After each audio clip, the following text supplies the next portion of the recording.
Σας ακούω. Οφείλω να πω ότι οπουδήποτε έχουμε κρατική παρέμβαση, δημιουργούνται στρεβλώσεις στην οικονομία.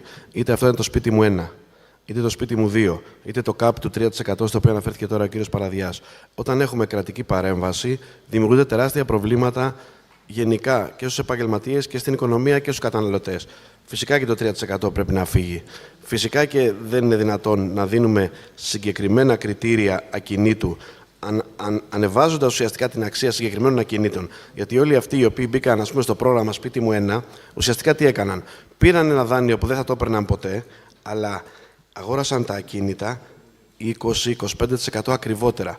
Ο λόγος που συνέβη αυτό ήταν τα συγκεκριμένα κριτήρια που είχε θέσει το κράτος για να υπαχθούν σε αυτό το πρόγραμμα, τα οποία αύξαν κατακόρυφα τη ζήτηση συγκεκριμένης κατηγορίας ακινήτων και εκεί που είχαν 5 ζητήσεις το χρόνο, ξαφνικά απέκτησαν 500. Οπότε όλοι οι πελάτες μας πήραν πίσω οι ιδιοκτήτες και μας είπαν: δεν το πουλάω 150 το σπίτι μου, 180 το πουλάω. Δηλαδή, το κέρδος του επιτοκίου των 20-30 ετών δανείου το πλήρωσαν προκαταβολικά οι αγοραστές αυτοί από αυτή την κρατική παρέμβαση που έγινε με αυτόν τον τρόπο. Να πω επίσης, γιατί είχαμε μια παρέμβαση στο προηγούμενο πάνελ για το κτηματολόγιο, που ήταν ο πρόεδρος του κτηματολογίου, αν δεν κάνω λάθος.